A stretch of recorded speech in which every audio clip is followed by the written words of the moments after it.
Hi students, നമസ്കാരം. 10ാം തരം തുല്യതാ പഠനത്തിന്റെ ഗണിത ക്ലാസ്സിലേക്ക് എല്ലാവർക്കും സ്വാഗതം.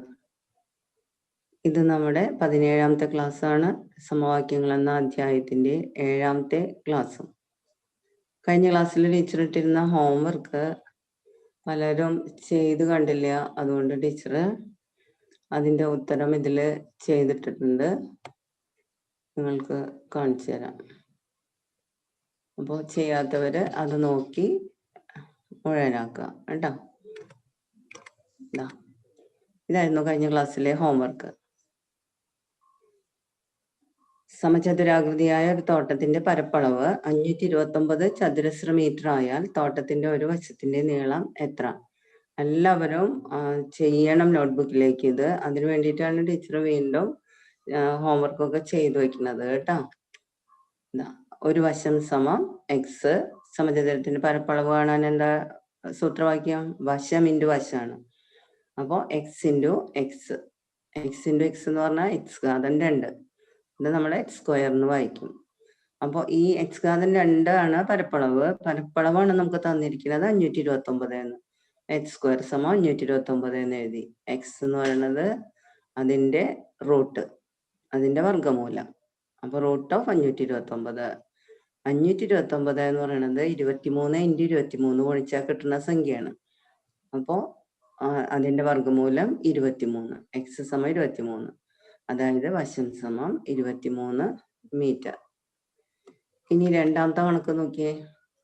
ഒരു സംഖ്യയുടെ വർഗം 324 ആയാൽ സംഖ്യ ഏത്? ഇതുപോലെയുള്ള കണക്കുകൾ തന്നെയാണ് ടീച്ചർ അതിൽ ചെയ്തിട്ടിട്ടുള്ളത്. നിങ്ങൾ അത് വീണ്ടും വീണ്ടും നോക്കുകയാണെങ്കിൽ നിങ്ങൾക്ക് തന്നെ ചെയ്യാവുന്നതേ ഉള്ളൂ. എന്തായാലും ടീച്ചർ ഇത് ചെയ്തിട്ടുണ്ട്. എല്ലാവരും നോട്ട്ബുക്കിലേക്ക് പകർത്താം. നോക്കാം. സംഖ്യ എക്സ് എന്നെടുത്തു. സംഖ്യയുടെ വർഗം അപ്പോൾ എക്സ് സ്ക്വയർ ആയി. എക്സ് സ്ക്വയർ സമം നേരത്തെ കണ്ടില്ലേ നമ്മൾ സംഖ്യയുടെ വർഗം X into X, X square. അപ്പൊ എക്സ് സ്ക്വയർ സമം 324 എന്നാണ് തന്നിട്ടുള്ളത്. എക്സ് സമം റൂട്ട് 324, അതായത് 324ന്റെ വർഗമൂലം. അപ്പൊ 324 നമുക്ക് എങ്ങനെ എഴുതാം? 18 × 18 ഗുണിച്ചാൽ 324 കിട്ടും. അപ്പൊ റൂട്ട് 324, അതായത് 324ന്റെ വർഗമൂലം എന്ന് പറയുന്നത് 18 ആണെന്ന് മനസ്സിലായി. അപ്പൊ എക്സ് സമം 18, അതായത് സംഖ്യ സമം 18. ഇനി മൂന്നാമത്തെ കണക്ക് എന്തായിരുന്നു എന്ന് നോക്കിയേ. ഒരു സംഖ്യയുടെ വർഗത്തിന്റെ 4 മടങ്ങാണ് 256. സംഖ്യ ഏത്? ഇതാണ് നമ്മുടെ ചോദ്യം. സംഖ്യയുടെ വർഗത്തിന്റെ 4 മടങ്ങാണ് 256. സംഖ്യ ഏത്? അപ്പൊ ഇതെങ്ങനെ ചെയ്യാൻ നോക്കാം. ഇതാ സംഖ്യ അറിഞ്ഞൂടാ. അപ്പൊ ആ സംഖ്യനെ നമ്മൾ എക്സ് എന്നെടുത്തു. സംഖ്യയുടെ വർഗം എക്സ് സ്ക്വയർ ഇപ്പൊ പഠിച്ചില്ലേ, അത് വർഗം എക്സ് സ്ക്വയർ എന്ന് എഴുതുന്ന കാര്യം. ഇനി 4 മടങ്ങ്, അതിന്റെ വർഗത്തിന്റെ 4 മടങ്ങ് എന്താണ്? 4 എക്സ് സ്ക്വയർ. സംഖ്യയുടെ വർഗത്തിന്റെ 4 മടങ്ങ് 4 എക്സ് സ്ക്വയർ. ടീച്ചർ അവിടെ 4 മടങ്ങ് എന്ന് മാത്രമേ എഴുതിയിട്ടുള്ളൂ, അത് മനസ്സിലാക്കുക. സംഖ്യയുടെ വർഗത്തിന്റെ 4 മടങ്ങ് സമം 4 എക്സ് സ്ക്വയർ എന്ന് എഴുതി. സംഖ്യയുടെ വർഗത്തിന്റെ 4 മടങ്ങാണ് 256 എന്ന് തന്നിട്ടുള്ളത്. അപ്പൊ നമുക്ക് ഇങ്ങനെ എഴുതിക്കൂടെ? 4 എക്സ് സ്ക്വയർ സമം 256 ഇല്ലേ? സംഖ്യയുടെ വർഗം എക്സ് സ്ക്വയർ ആണ്. സംഖ്യയുടെ വർഗത്തിന്റെ 4 മടങ്ങ് സമം 4 എക്സ് സ്ക്വയർ ആണ്. 4 എക്സ് സ്ക്വയർ ആണ്. അപ്പോ 256 ശരിയല്ലേ? ഇനി എക്സ് സ്ക്വയർ സമം, മുന്നേ ടീച്ചർ പഠിപ്പിച്ചിട്ടുണ്ട്, ഗുണനം മറുവശത്തേക്ക് പോകുമ്പോൾ ഹരണാവും. 4 എക്സ് സ്ക്വയർ എന്ന് പറയുമ്പോൾ 4 എക്സ് സ്ക്വയർ ആയിട്ട് ഗുണനായിട്ടാണ് നിൽക്കുന്നത്. 4 × എക്സ് സ്ക്വയർ ആണ്. ആ 4നെ നമ്മള് സമത്തിന്റെ ഇടതുവശത്ത് നിന്ന് വലതുവശത്തേക്ക് കൊണ്ടുപോവുകയാണ് ചെയ്യുന്നത്. സമം എന്ന് പറയുന്നത് എവിടെതാ? സമത്തിന്റെ 4 എക്സ് സ്ക്വയർ സമം 256 സമം നടുവിൽ കിടക്കണം. സമത്തിന്റെ ഇടതുവശത്താണിത്. ഇവിടെ നിന്ന് 4നെ വലതുവശത്തേക്ക് കൊണ്ടുപോയപ്പോ അടിയിലേക്ക് പോയി, ഹരിക്കണം എന്നായി. 256 ഹരിക്കണം 4. ടീച്ചർ അതിവിടെ ഹരിക്കണത് ചെയ്തിട്ടിട്ടുണ്ട്. നോക്കുക. 256നെ 4 കൊണ്ട് ഹരിക്കുക എന്ന് പറഞ്ഞാല് 2ൽ 4 പോകൂല, 4ലും ചെറുതല്ലേ. അപ്പൊ 25 എടുത്തു. 25ൽ 4 എത്ര എന്നറിയാൻ ഗുണനപ്പട്ടിക എടുത്ത് നോക്കിയേ. ഗുണനപ്പട്ടികയിൽ 25ന് താഴെ വരുന്നത്, 4ന്റെ ഗുണനപ്പട്ടികയിൽ 25ന് താഴെ വരുന്നത് എവിടെയാണെന്ന് നോക്കുക. 6 4 24 എന്ന് കാണാം. അപ്പൊ നമ്മൾ 6 മുകളിലിട്ടു. 6 പ്രാവശ്യം ഉണ്ടെന്ന് അർത്ഥം. 25-ല് 6 നാലുകളുണ്ട്. 6 ഇൻറ്റു 4 6 ഇൻറ്റു 4 24. 25-ന്റെ താഴെ എഴുതി. ഇനി 5-ന്ന് 4 കുറച്ചാൽ 1. 2-ന്ന് 2 കുറച്ചാൽ 0 ആണ്. അത് നമ്മൾ എഴുതേണ്ട ആവശ്യമില്ല. ഇനി 6 ഇറക്കിയിടാം.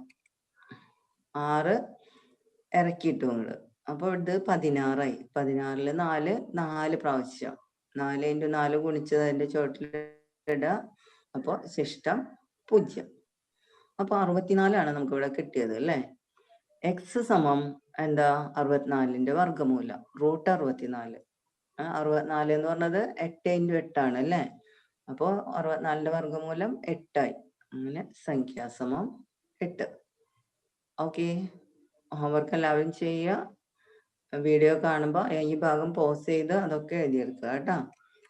ഇനി നമ്മൾ ഇന്നത്തെ ഭാഗത്തേക്ക് പോവാണ്. ഇനി ഘടകങ്ങൾ എന്താണെന്നാണ് പഠിക്കുന്നത്. ഘടകരൂപം.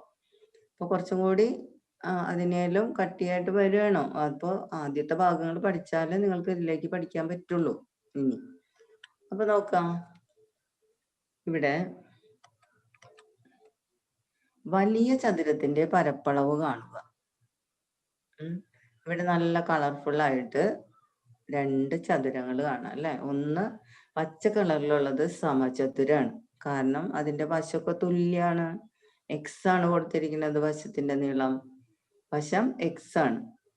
ഇനി ആ ചുവന്ന കളറിൽ കാണുന്നതോ ഒരു വശം 5.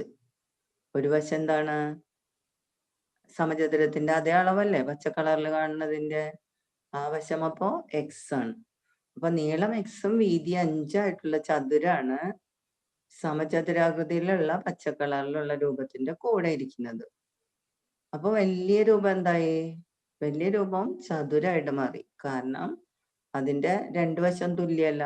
ഒരു വശം എക്സും ഒരു വശം എക്സ് പ്ലസ് 5 ആണ്. അതായത് വലിയ ചതുരത്തിന്റെ നീളം. വലിയ ചതുരം എന്ന് പറഞ്ഞത് പച്ചയും ചുവപ്പും കൂടി ചേർന്നത്. അതിന്റെ നീളം എക്സ് പ്ലസ് 5 ആണ്. അതിന്റെ വീതി എക്സ്. അതാണ് ഇവിടെ എഴുതിയിട്ടുള്ളത്. വലിയ ചതുരത്തിന്റെ നീളം സമം എക്സ് പ്ലസ് 5. ഇവിടെ കണ്ടോ, എക്സും 5ഉം കൂടി കൂട്ടി എക്സ് പ്ലസ് 5. അതിന്റെ വീതിയാണ് ഈ കാണിക്കുന്നത് എക്സ്. അപ്പൊ പരപ്പളവ് സമം നീളം ഇൻറ്റു വീതി. ചതുരത്തിന്റെ പരപ്പളവ് നീളം ഇൻറ്റു വീതിയാണ്. അതാണ് എക്സ് ഇൻറ്റു എക്സ് പ്ലസ് 5 എന്ന് എഴുതിയിട്ടുള്ളത്. ഇനി ചിത്രത്തിലുള്ള സമചതുരത്തിന്റെ പരപ്പളവ് എന്തായിരിക്കും. സമചതുരം പച്ച കളറിലുള്ളത് വശം ഇൻറ്റു വശം. അപ്പോ വശം എക്സ് ആണ് ഇവിടെ.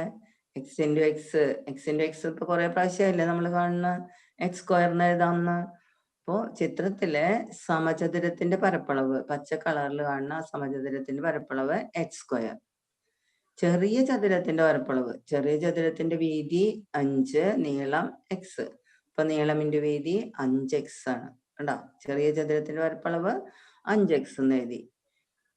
ഇനി നമ്മൾക്ക് നോക്കാം വലിയ ചതുരത്തിന്റെ പരപ്പളവ് എന്ന് പറയുന്നത് സമചതുരത്തിന്റെ പരപ്പളവ് പ്ലസ് ചെറിയ ചതുരത്തിന്റെ പരപ്പളവ്. ശരിയല്ലേ. പച്ച കളറിലുള്ള ഈ സമചതുരത്തിന്റെ പരപ്പളവും ചുവന്ന കളറിലുള്ള ഈ ചതുരത്തിന്റെ പരപ്പളവും കൂട്ടിയതാണ് വലിയ ചതുരത്തിന്റെ പരപ്പളവ്. അതാണ് ഇവിടെ എഴുതിയിട്ടുള്ളത്. വലിയ ചതുരത്തിന്റെ പരപ്പളവ് സമം സമചതുരത്തിന്റെ പരപ്പളവ് പ്ലസ് ചെറിയ ചതുരത്തിന്റെ പരപ്പളവ്. അപ്പോ വലിയ ചതുരത്തിന്റെ പരപ്പളവ് നമ്മൾ ആദ്യം കണ്ടുവച്ചിട്ടുണ്ട് എക്സ് ഇൻറ്റു എക്സ് പ്ലസ് 5 എന്ന്. സമചതുരത്തിന്റെ പരപ്പളവ് എക്സ് സ്ക്വയർ എന്നും കണ്ടിട്ടുണ്ട്. അപ്പോ സമം എക്സ് സ്ക്വയർ പ്ലസ് ചെറിയ ചതുരത്തിന്റെ പരപ്പളവ് 5x. അപ്പൊ നമുക്ക് ഗണിതവാക്യം ഇങ്ങനെ കിട്ടിയത് ഇതിൽ നിന്ന് എക്സ് ഇൻറ്റു എക്സ് പ്ലസ് 5 സമം എക്സ് സ്ക്വയർ പ്ലസ് 5x. അതായത് എക്സ് സ്ക്വയർ പ്ലസ് 5x കിട്ടിയത് എക്സ് പ്ലസ് 5-നെ എക്സ് കൊണ്ട് ഗുണിച്ചപ്പോഴാണ്. അപ്പോ 2 സംഖ്യകൾ എക്സ് പ്ലസ് 5 എന്ന് പറഞ്ഞ ഒരൊറ്റ സംഖ്യയാണ്. അതിനെ എക്സ് കൊണ്ട് ഗുണിച്ചു. 2 സംഖ്യകൾ ഗുണിച്ചപ്പോ കിട്ടിയതാണ് ഇതെന്ന്. അപ്പോ ഈ 2 സംഖ്യകളെ നമ്മള് എക്സ് സ്ക്വയർ പ്ലസ് 5x-ന്റെ ഘടകങ്ങൾ എന്ന് പറയും. എക്സ് സ്ക്വയർ പ്ലസ് 5x-ന്റെ ഘടകങ്ങളാണ് എക്സും എക്സ് പ്ലസ് 5ഉം. അപ്പൊ ഘടകങ്ങൾ എന്താണെന്ന് ഒന്നും കൂടി പറയാം. ഇപ്പൊ 12 എന്ന് പറയുന്ന ഒരു സംഖ്യ. ആ സംഖ്യയുടെ ഘടകങ്ങൾ പറയാൻ പറ്റുമോ നിങ്ങൾക്ക്? ഇവിടെ എഴുതിയിരിക്കുന്നത് നോക്കി ടീച്ചർ. 12 കിട്ടുന്നത് എങ്ങനെയൊക്കെയാ? 2ഉം 6ഉം കൂടി ഗുണിച്ചാ 12 കിട്ടും അല്ലേ? അപ്പോ 2ഉം 6ഉം 12ന്റെ ഘടകമാണെന്ന് പറയും നമ്മള്. 3 × 4 ഗുണിച്ചാ 12 കിട്ടും.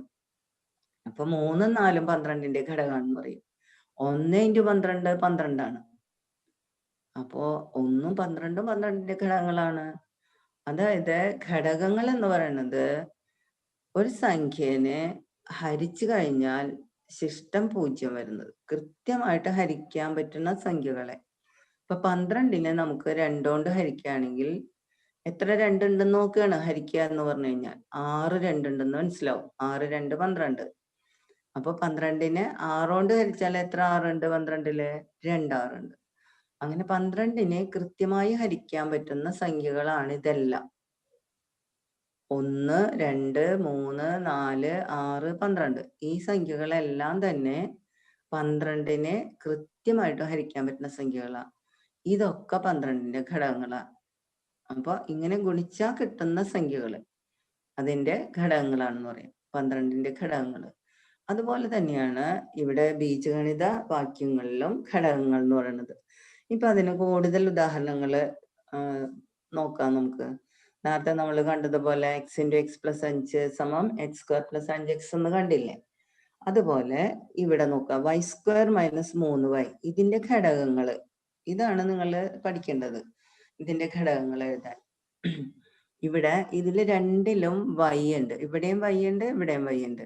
ആ y-നെ ഇങ്ങോട്ട് പുറത്തേക്ക് എടുത്തിട്ട് ബാക്കിയുള്ളത് മാത്രം എഴുതുകയാണ് ഇവിടെ.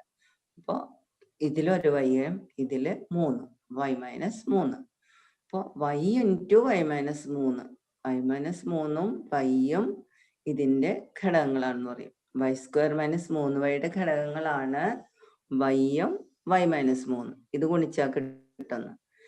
ഇനി 2a² - 7a. ഇതിൽ രണ്ടിലും പൊതുവായിട്ട് a മാത്രമേ ഉള്ളൂ. അപ്പോ a പുറത്തെടുത്തിട്ട് ബാക്കിയുള്ളത് ബ്രാക്കറ്റിൽ എഴുതി. അപ്പൊ ഇതിൽ ബാക്കിയുള്ളത് 2a, ഇതിൽ ബാക്കിയുള്ളത് 7. അപ്പോ a × 2a + 7, 2a + 7. അപ്പോ aയും 2a + 7ഉം ഇതിന്റെ ഘടകങ്ങളാണ്. 2a² + 7a ഘടകങ്ങളാണെന്ന് പറയും.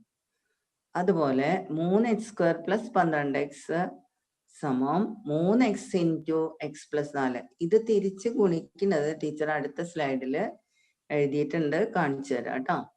നിങ്ങൾക്ക് എനിക്കറിയാം നിങ്ങൾക്ക് ഇങ്ങനെ പറയുമ്പോൾ ഡൗട്ട് ഉണ്ടാവുന്നു. അതുകൊണ്ട് തന്നെ ഇതിനെങ്ങനെയാണ് തിരിച്ചു ഗുണിച്ചാൽ ഇത് കിട്ടുന്നത് എന്ന് അടുത്ത സ്ലൈഡിൽ ടീച്ചർ പറഞ്ഞു തരുന്നുണ്ട്. അപ്പൊ ഇത് ശ്രദ്ധിക്കുക. ഇപ്പോ 3x² + 12x.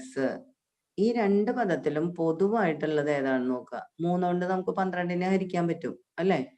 അപ്പൊ 3 ഇതിലുണ്ടെന്ന് അർത്ഥം. 12ൽ 3 ഉണ്ട്, ഒരു x ഇവിടെ ഉണ്ട്, ഇവിടെ 3 ഉണ്ട്, x ഉണ്ട്. അപ്പൊ 3x രണ്ടിലും പൊതുവായിട്ടുള്ളത് കൊണ്ട് 3x ആണ് നമ്മൾ പുറത്തേക്ക് എടുത്തത്.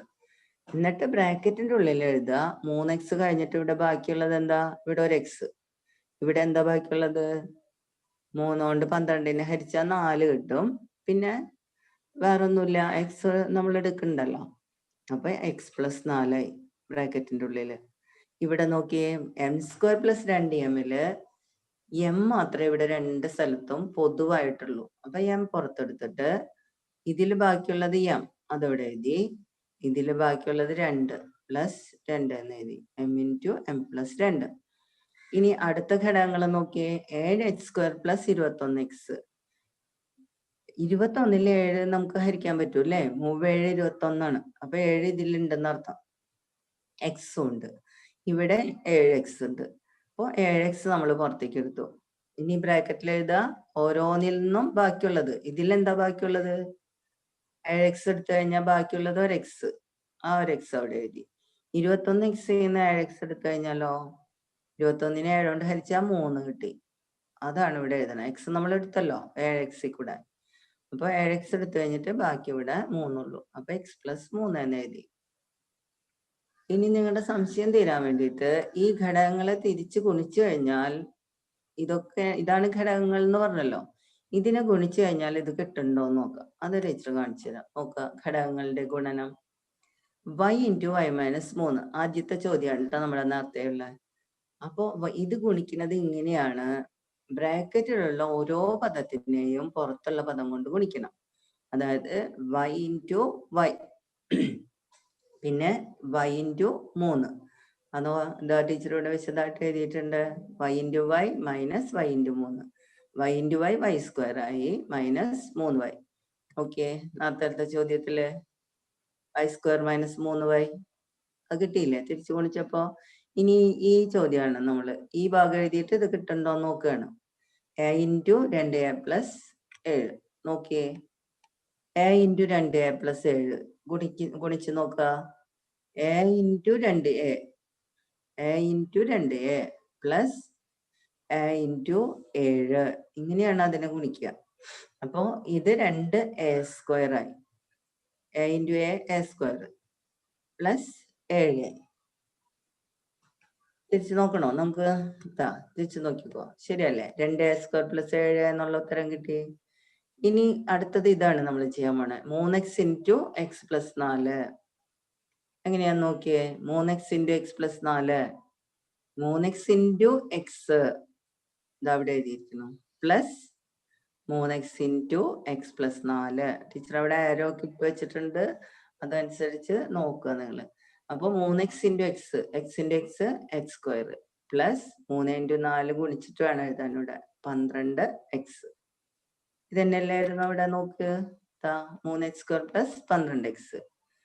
ഇനി ഇത് ഗുണിക്കുന്നതും ടീച്ചർ അടുത്ത സ്ലൈഡിൽ ചെയ്ത് വെച്ചിട്ടുണ്ട്, നോക്കിക്കോ.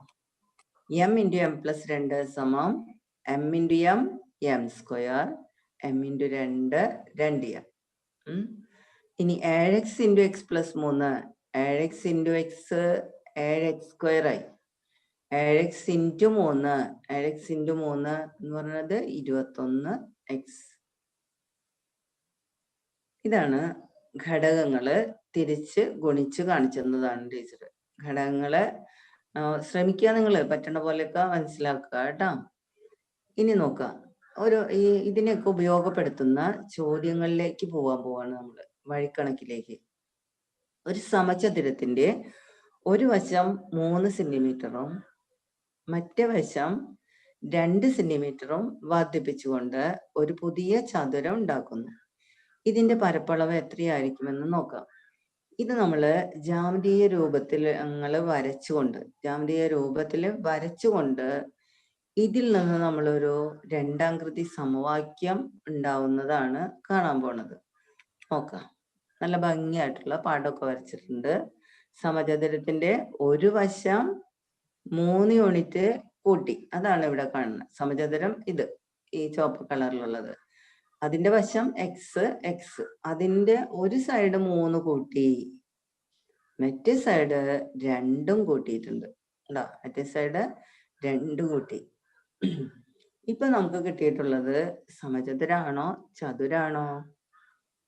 ചതുരല്ലേ, കാരണം ഇതിന്റെ നീളം എക്സ് പ്ലസ് 3, വീതി എക്സ് പ്ലസ് 2 ആയി. ഇനി ഇതിന്റെ പരപ്പളവ് എന്ന് പറഞ്ഞത് ഈ 4 എണ്ണത്തിന്റെയും പരപ്പളവ് കൂട്ടിയതാണ് അല്ലേ. എന്നിട്ട് നമ്മള് വലിയ ചതുരത്തിന്റെ പരപ്പളവും കണ്ടുപിടിച്ച് അത് രണ്ടും കൂടി തുല്യാണെന്ന് എഴുതുമ്പോ നമുക്കൊരു രണ്ടാംകൃതി സമവാക്യം കിട്ടും. അപ്പൊ ഇവിടെ ഓരോന്നായിട്ട് സമചതുരത്തിന്റെ പരപ്പളവ്, അതായത് ഈ രൂപത്തിന്റെ ചുമന്ന കളറിൽ കാണുന്ന ആ സമചതുരത്തിന്റെ പരപ്പളവ് എന്ന് പറഞ്ഞത് X into X X square, അതാണ് ആദ്യം എഴുതിയിട്ടുള്ളത്.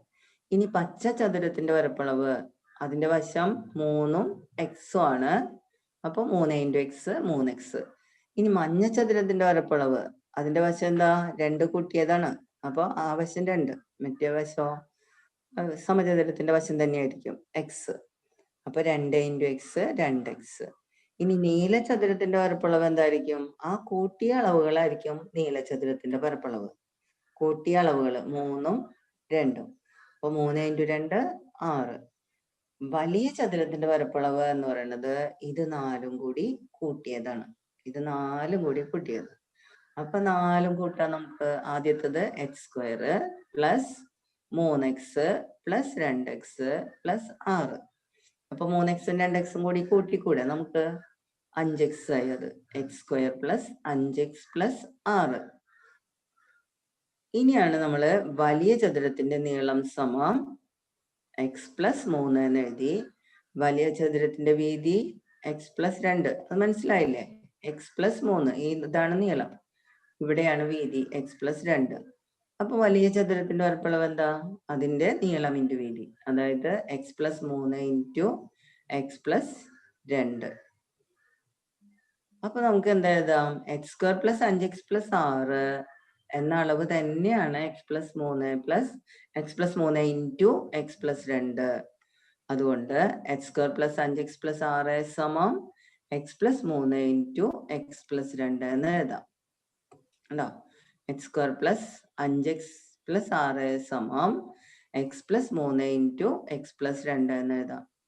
അപ്പൊ അതിന്റെ അർത്ഥം ഇതിന്റെ ഘടകങ്ങളാണ് x² + 5x+6ന്റെ ഘടകങ്ങളാണ്. ഘടകം എന്ന് പറഞ്ഞാൽ ഗുണിക്കാൻ പറ്റുന്നത്, ഗുണിച്ച് കിട്ടുന്നത്. അപ്പൊ x+3 into x+2 ഗുണിച്ചാലാണ് x² + 5x+6 കിട്ടുന്നത്. അതുകൊണ്ട് അതിന്റെ ഘടകങ്ങളാണ് x+3ഉം x+2ഉം. ഇത് നമുക്ക് പൊതുവെ ചരങ്ങൾ ഉപയോഗിച്ചിട്ട് 3നും 2നും പകരം എയും ബിയും കൊടുത്താൽ ഇതിന് നമുക്ക് ഇങ്ങനെ എഴുതാം: x+a ഇൻറ്റു x+b സമം h² + a+b x+ab. ഇതിനെ സർവസമവാക്യം എന്നാണ് പറയാ. രണ്ട് വശവും സമാണ്. ഇത് സമവാക്യം, രണ്ടാകൃതി സമവാക്യമാണ്. കൂടാതെ ഇതിന് നമ്മൾ സർവസമവാക്യം എന്നും പറയും. ഈ സർവസമവാക്യം ഉപയോഗിച്ചിട്ട് നമുക്ക് ഇതുപോലെയുള്ള കണക്കുകൾ ചെയ്യാം. x+3 ഇൻറ്റു x+2 അതിന്റെ ഗുണനഫലം കാണുക എന്ന് പറഞ്ഞാൽ ഇത് ഉപയോഗിക്കുകയാണെങ്കിൽ നമുക്ക് എളുപ്പം ചെയ്യാം. അത് ഉപയോഗിച്ച് ചെയ്തിരിക്കുന്ന രീതിയാണ് ടീച്ചറോട് എഴുതി വെച്ചിരിക്കുന്നത്. h² + a+b, ഇവിടെ aയും bയും എന്താണ്? 3ഉം 2ഉം. അപ്പൊ 3+2 into x +3 into 2 x² + 5x+6. ഇങ്ങനെ നമുക്ക് എളുപ്പം ചെയ്യാം. സർവസമവാക്യം ഉപയോഗിച്ച് കണക്ക് എളുപ്പം ചെയ്യാം. ഇനി നോക്കുക, സമചതുരത്തിന്റെ എല്ലാ വശങ്ങളുടെ അളവ് നേരത്തെ ഒരു വശം 3 ഒരു വശം 2 ആണ് കൂട്ടിയത് അല്ലെ? എല്ലാ വശങ്ങളുടെ അളവ് ഒരുപോലെ 3 യൂണിറ്റ് കൂട്ടിയാലോ? രണ്ട് സ്ഥലത്തും 3 വെച്ചിട്ട് ഇങ്ങോട്ട് കൂട്ടി. അപ്പൊ നോക്കിയേ, ഇവിടെ ഉണ്ടായിട്ടുള്ള 4 രൂപങ്ങളില് ഒന്ന് സമചതുരം, പിന്നെ കൂട്ടിയപ്പോ കിട്ടിയിട്ടുള്ളത് 3 2 ചതുരങ്ങളാണ്. 3ഉം x വശങ്ങളായിട്ടുള്ള ചതുരം 2. ഇനി ഇതൊരു സമചതുരം തന്നെയാണ്, വശങ്ങൾ 3 അപ്പോ ഇതിന്റെ പരപ്പളവ്, ഈ വലിയ സമചതുരത്തിന്റെ പരപ്പളവ് x², ചെറിയ സമചതുരത്തിന്റെ പരപ്പളവ് 3 ഇൻറ്റു 3 9 എന്ന് കിട്ടും. ഈ ചതുരത്തിന്റെ പരപ്പളവോ 3x, ഇതിന്റെ പരപ്പളവും 3x, നീളം ഇൻറ്റു വീതി. ഇതെല്ലാം കൂടി കൂട്ടിയതാണ് വലിയ സമചതുരത്തിന്റെ പരപ്പളവ്. x² + 3x + 3x + 9. അപ്പൊ 3x കൂടി കൂട്ടുമ്പോ 6x ആവും അല്ലെ? അതങ്ങനെ ചുരുക്കി എഴുതാം, x² + 6x + 9. ഇനി ഇത് x+3 ഹോൾ സ്ക്വയറിന് തുല്യാണെന്ന്, കാരണം ഇതൊരു സമചതുരം തന്നെയാണ് ഇപ്പൊ കിട്ടിയത്. വലിയ രൂപവും സമചതുരം തന്നെയാണ്, കാരണം അതിന്റെ വശങ്ങള് x+3, ഇവിടെ x+3 ആണ്, ഇതും x+3 ആണ്. 4 വശവും x+3 ആണ്. അതുകൊണ്ട് സമചതുരാണ്. വശം x+3 ആയിട്ടുള്ള സമചതുരം. സമചതുരത്തിന്റെ പരപ്പളവ് വശം ഇൻറ്റു വശം അല്ലേ? അപ്പോ x+3 ഇൻറ്റു x+3, അതായത് x+3 ഹോൾ സ്ക്വയർ സമം x² + 6x + 9 എന്ന് നമുക്ക് പറയാം. ഈ സർവസമവാക്യം നമ്മൾ ഇങ്ങനെ ജാമിതീയ രൂപങ്ങളെ ഉപയോഗിച്ചുകൊണ്ട്, ജാമിതീയ രീതിയിൽ തെളിയിക്കുകയാണ് നമ്മളിപ്പോ ഇവിടെ ചെയ്തത്. ഇപ്പോ ഈ ജാമിതീയ രീതിയിൽ എഴുതിയതും ഇതും കൂടി കണ്ടിട്ട് മക്കള് പേടിക്കൊന്നും വേണ്ട കേട്ടോ.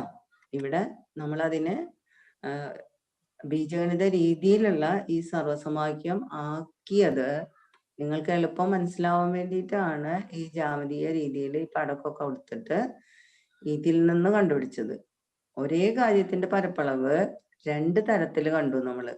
അതിനെ 4 കഷ്ണങ്ങളാക്കിയിട്ടുണ്ട്. 4 കഷ്ണത്തിന്റെ പരപ്പളവ് കണ്ട് കൂട്ടിയതും അതിന്റെ നീളം, അതിന്റെ വശം കണ്ടുപിടിച്ചിട്ട് വശം ഇൻറ്റു വശം എന്ന രീതിയിലും കണ്ടിട്ട് അത് സമമാക്കി എഴുതി വെച്ചിരിക്കുകയാണ്. അപ്പൊ നമുക്ക് കിട്ടുന്നത് x plus a whole square ഈ രീതിയിൽ വരുമ്പോൾ, അതായത് 3ന് പകരം നമ്മൾ എ കൊടുത്തു. ഇപ്പൊ 3ന് പകരം 2 ഭാഗത്തും എ ആണ് കൂട്ടിയത്.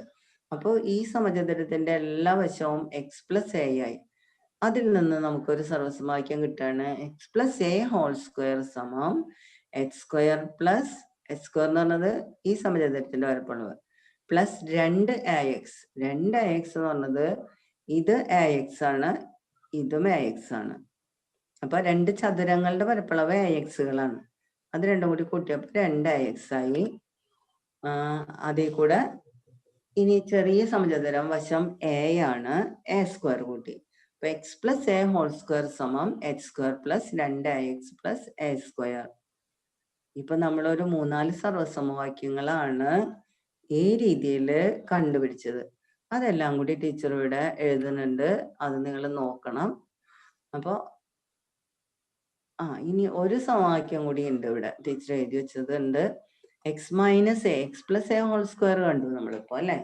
സമചതുരത്തിന്റെ എക്സ് വശങ്ങളുള്ള സമചതുരത്തിന്റെ എല്ലാ വശത്തും എ വീതം വർദ്ധിപ്പിച്ചപ്പോ എക്സ് പ്ലസ് എ. ഇനി എ വീതം കുറച്ചാലോ, എ യൂണിറ്റ് കുറയ്ക്കുകയാണെങ്കിൽ വശങ്ങളൊക്കെ എക്സ് മൈനസ് എ ആവും. അപ്പൊ നമുക്ക് കിട്ടുന്ന സർവസമവാക്യമാണ് x minus a whole square സമം x square minus 2ax plus a square. ഇതും കൂടി കാണിച്ച് ടീച്ചർ ബോറടിപ്പിക്കണ്ടെന്ന് വെച്ചിട്ടാണ് അത് നിങ്ങളെ വരച്ച് കാണിക്കാണ്ട് നേരെ ഈ സർവസമവാക്യം എഴുതിയത്. ഇനി എല്ലാ സർവസമവാക്യവും കൂടി ടീച്ചർ ഇവിടെ ഒന്നിച്ച് എഴുതി വെച്ചിട്ടുണ്ട്. ഇത് 4ഉം അറിയുകയാണെങ്കിൽ നമുക്ക് കണക്ക് ചെയ്യാൻ എളുപ്പമായിരിക്കും. അതുകൊണ്ട് സർവസമവാക്യങ്ങള് 4 ഈ 4 പ്രത്യേകം നോട്ട്ബുക്കിന്റെ പുറകില് എഴുതി വെക്കുക. ഇമ്പോർട്ടന്റ് ആയിട്ടുള്ള കാര്യങ്ങൾ ഇങ്ങനെ നോട്ട്ബുക്കിന്റെ പുറകിൽ എഴുതി വെക്കുക. സൂത്രവാക്യങ്ങള്, പിന്നെ എല്ലാവരോടും ഞാൻ ഗുണന പട്ടിക എഴുതി വെക്കണം എന്ന് പറഞ്ഞിട്ടുണ്ട് കേട്ടാ. അതുപോലെ ഇതും ബാക്കിൽ എഴുതി വെക്കുക. ഇത് ഉപയോഗിച്ച് നമുക്ക് കണക്ക് ചെയ്യാൻ എളുപ്പമായിരിക്കും. ഇനി നമ്മള് ഘടകങ്ങളാക്കിയിട്ട് സമവാക്യ രൂപത്തിൽ എഴുതുക എന്ന് പറഞ്ഞ് നിങ്ങളുടെ ടെക്സ്റ്റ് ബുക്കിൽ കുറച്ച് കണക്ക് കൊടുത്തിട്ടുണ്ട്. ആ കണക്കുകളാണ് ടീച്ചർ ഇവിടെ ചെയ്തു വെച്ചിരിക്കുകയാണ്. കാരണം നിങ്ങൾക്ക് ഹോംവർക്ക് തന്ന പ്രശ്നമല്ലേ, അതുകൊണ്ട് ടീച്ചർ തന്നെ ചെയ്തു വെച്ചിട്ടുണ്ട്. നോക്കുക, ഒന്നാമത്തെ ചോദ്യം ഇതാണ്. n square plus 8m. അതിൽ രണ്ടിലും പൊതുവായിട്ടുള്ള m പുറത്തേക്ക് എടുത്തിട്ട് m ഇൻറ്റു m പ്ലസ് 8 തിരിച്ചു ഗുണിച്ച് നോക്കിക്കോ ശരിയല്ലേ എന്ന്. തിരിച്ചു ഗുണിക്കുക എങ്ങനെയാ? m കൊണ്ട് m നെ ഗുണിക്കണം, m കൊണ്ട് 8നെയും ഗുണിക്കണം. അപ്പൊ m കൊണ്ട് m നെ ഗുണിച്ചപ്പോ m സ്ക്വയർ, 8നെ ഗുണിച്ചപ്പോ 8m ഉണ്ടോ. ഇനി ഇതില് a സ്ക്വയർ മൈനസ് 4a, ഇതിൽ പൊതുവായിട്ടുള്ളത് എന്താണ്? രണ്ടിലുള്ളത് a ആണ്. ആ a പുറത്തേക്ക് എടുത്തിട്ട് ബ്രാക്കറ്റിന്റെ ഉള്ളില് ഇവിടത്തെ ഒരേയും ഇവിടത്തെ -4, അപ്പോ a മൈനസ് 4. അടുത്ത ചോദ്യം നോക്കുക. 2a സ്ക്വയർ പ്ലസ് 10a സമം, രണ്ടിലും പൊതുവായിട്ടുള്ളത് 2a ആണ്. 2 കൊണ്ട് 10നെ നമുക്ക് ഹരിക്കാൻ പറ്റും അല്ലെ. അപ്പോ 2a പുറത്തേക്ക് എടുക്കുക. പിന്നെ ഇവിടെ ബാക്കി എന്തുണ്ട്? ഒരേ ഉണ്ട്, അതവിടെ എഴുതി. ഇനി ഇതില് ബാക്കി എന്തുണ്ട്? 2 കൊണ്ട് 10നെ ഹരിക്കണം കേട്ടോ. അപ്പൊ കിട്ടുന്നത് 5. 5 എഴുതി. 2a into a plus 5. ഇനി അടുത്ത് നോക്കിയേ. 3x സ്ക്വയർ പ്ലസ് 5x സമം, ഇതിൽ രണ്ടിലും പൊതുവായിട്ട് x മാത്രമേ ഉള്ളൂ. x പുറത്തേക്ക് എടുത്തു. ഇതില് ബാക്കിയുള്ളത് 3x, ഇവിടെ ബാക്കിയുള്ളത് 5. 3x plus 5. ഇനിയത്തെ കണക്കുകൾ, ഈ താഴെയുള്ള കണക്കുകൾ ചെയ്യണമെങ്കിൽ ഈ സർവസമവാക്യം വേണം. X plus a whole square സമം x square plus 2ax plus a square എന്നാണല്ലോ. അതിനെ നമുക്കൊന്ന് തിരിച്ചെഴുതിയാലോ. തിരിച്ചെഴുതിയാല് x square plus 2ax plus a square സമം x plus a whole square എന്ന് കാണും. ഇനി ഇതാണ് ഉപയോഗിച്ചിട്ടാണ് ടീച്ചർ കണക്ക് ചെയ്യാൻ പോണത്. ഇതാ ഇവിടേക്ക് നോക്കിയേ. ഇവിടെ ടീച്ചർ എഴുതി വെച്ചിട്ടുണ്ട് x square plus 2ax plus a square സമം x plus a whole square എന്നത് എഴുതിയതിന് ശേഷമാണ് നമ്മുടെ ഈ ഇവിടുത്തെ കണക്ക് എഴുതുന്നത് teacher. X square plus 2x plus 1, 1നെ ഞാൻ 1a സ്ക്വയർ എന്ന് എഴുതിയിട്ടുണ്ട്. അത് നിങ്ങൾക്ക് കാണാൻ വേണ്ടിയിട്ട് എഴുതിയതാണ്. 1a സ്ക്വയർ 1 × 1 1 തന്നെയാണ് കേട്ടോ. അതുകൊണ്ട് ചോദ്യത്തിൽ 1 ഉണ്ടാവുള്ളൂ. അപ്പൊ നമ്മളത് ചെയ്യാൻ വേണ്ടിയിട്ട് 1² എഴുതി. ഇനി നിങ്ങൾ മുകളിലത്തതുമായിട്ട് താരതമ്യം ചെയ്തേ. അപ്പൊ x² സ്ഥാനത്ത് ഇവിടെ x² തന്നെയാണ്, a² സ്ഥാനത്ത് ഇവിടെ 1² ആണ്. അപ്പൊ എയുടെ വില എന്താണെന്ന് മനസ്സിലായല്ലോ, a = 1 ആണെന്ന് മനസ്സിലായല്ലോ. അതേ നമ്മളിവിടെ കൊടുക്കണുള്ളൂ. ഇനി ഇവിടെ x+a² ആണ്. അപ്പോ നമ്മള് x+1 എന്ന് എഴുതി. എക്ക് പകരം ഇവിടെ 1 ആണ്. അതുകൊണ്ടാണ് ഇവിടെ 2ax വന്നപ്പോ ഇവിടെ 2x വന്നത്. എയുടെ സ്ഥാനത്ത് 1 ആയി. 2 × 1 2 തന്നെ ആയല്ലോ. അതുകൊണ്ടാണ് ഇവിടെ 2x ആയത്. അപ്പോ x+1² എഴുതിയത് മനസ്സിലായോ? ഇനി അടുത്ത കണക്ക് മൈനസ് ഇട്ടിട്ടുള്ള കണക്കാണെന്ന് മാത്രമേ ഉള്ളൂ വ്യത്യാസം. അപ്പൊ നമ്മൾ എന്ത് ചെയ്തു, നമ്മുടെ അവസാനത്തെ സർവ്വസമവാക്യം എഴുതി. അതിനെ തിരിച്ചെഴുതുമ്പോ x² - 2ax + a² = x - a² ആണ്. നമ്മുടെ ചോദ്യം അതിന്റെ താഴെ എഴുതി. x² - 2x + 1 എന്നല്ല എഴുതണം, ഞാൻ 1² എന്ന് എഴുതി. അത് നിങ്ങൾക്ക് പെട്ടെന്ന് മനസ്സിലാവാൻ വേണ്ടിയിട്ടാണ്. അപ്പോ 1² 1 ഒക്കെ ഒന്ന് തന്നെയാണ് കേട്ടോ. 1 × 1 എന്ന് പറഞ്ഞാൽ 1 അല്ലേ ഉള്ളൂ. അതുകൊണ്ടാണ്. ഇനി അപ്പൊ അവിടെ നിന്ന് നമുക്ക് കിട്ടിയത് x - 1² എക്ക് പകരം 1 കൊടുത്തു. അത്രയുള്ള വ്യത്യാസം അവിടെ. ഇനി അടുത്തത് 1/4 ആണ് കാണുന്നത് അല്ലേ. അവിടെ അവസാനത്തെ സംഖ്യ 1/4 എന്ന് പറഞ്ഞാൽ 1/2² ആണ്. അപ്പൊ നോക്കുക, ടീച്ചർ അവിടെ മുഴുവൻ എഴുതിയിട്ടുണ്ട്. മൂന്നാമത്തെ കണക്ക് എഴുതിയില്ല. കണക്ക് ഇവിടെ എഴുതി കഴിഞ്ഞ സ്ഥലം പോണതുകൊണ്ടാണ് ടീച്ചർ അതിനിങ്ങനെ ഭാഗിച്ചു. കണക്ക് പിന്നെ എഴുതിയിട്ടുണ്ട്. x² + 2 × x × 1/2. ഈ 2ax സ്ഥാനത്ത് എഴുതിക്കുന്നതാണ്. x ഇവിടത്തെ x. ഇനി a ആണ് 1/2. അപ്പൊ 2ax 2 × x × 1/2. അപ്പൊ 1/2 ആയതുകൊണ്ട് 2 അടിയിൽ വന്നല്ലോ. അപ്പൊ ഈ 2 ആയിട്ട് അത് വെട്ടിപ്പോയിട്ടാണ് ഈ x ആയിട്ട് മാറിയത്. x² + x എന്നായിട്ട് മാറിയത്. 1/2 ആണ് 1/4. അപ്പൊ ഇങ്ങനെ വരുമ്പോ എയുടെ സ്ഥാനത്തുള്ളത് 1/2, എക്സിന്റെ സ്ഥാനത്ത് x തന്നെ, പിന്നെ പ്ലസും ആണ്. അപ്പോ x + 1/2². അതായത് x² + x + 1/4 = x + 1/2². ഇതുപോലെ അടുത്ത കണക്ക് നിങ്ങൾ തന്നെ ചെയ്യുക.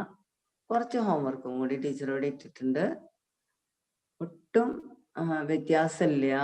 ആ അക്ഷരങ്ങൾ മാത്രം മാറ്റിയിട്ടുള്ളൂ. ടീച്ചർ നേരത്തെ ചെയ്തെന്ന കണക്ക് അക്ഷരങ്ങൾ മാത്രം ഒന്ന് മാറ്റിയിട്ടുള്ളൂ. അതുകൊണ്ട് എല്ലാവർക്കും ചെയ്യാൻ പറ്റും ശ്രദ്ധിച്ചാല്. ഇപ്പൊ ഈ 8 കണക്കും ഹോംവർക്ക് ചെയ്യാൻ ശ്രമിച്ചാലേ നിങ്ങൾ പഠിക്കുള്ളൂ. ഇത് ചെയ്യാൻ ഒരു പണിയില്ല. കാരണം ഞാൻ വേറെ കണക്കുകളല്ല ഇട്ടിരിക്കുന്നത്. നേരത്തെ ചെയ്തു തന്നിട്ടുള്ള അതേ കണക്കുകൾ തന്നെയാണ്. ആ ലെറ്റേഴ്സ് മാത്രം, അക്ഷരങ്ങൾ മാത്രം ഒന്ന് മാറിയിട്ടുള്ളൂ. അപ്പൊ എല്ലാവരും ഇത് ക്ലാസ് കേട്ട് ചെയ്യാൻ ശ്രമിക്കുക. അയ്യോ ഇത് കണക്കാണ്, ഞങ്ങൾക്ക് കിട്ടൂല, അങ്ങനത്തെ ആ വിചാരം നിങ്ങൾ ആദ്യം കളയേ. ടീച്ചർ വളരെ സിമ്പിളായിട്ട് കുറച്ച് കാര്യങ്ങളല്ലേ പഠിപ്പിക്കുന്നുള്ളൂ. ആ മനസ്സിൽ നിന്ന് കണക്ക് എനിക്ക് കിട്ടൂല എന്നുള്ള ആ ഒരു ചിന്ത നിങ്ങൾ ആദ്യം തന്നെ കളയുക കേട്ടോ. അപ്പോൾ നിങ്ങൾക്ക് കിട്ടും.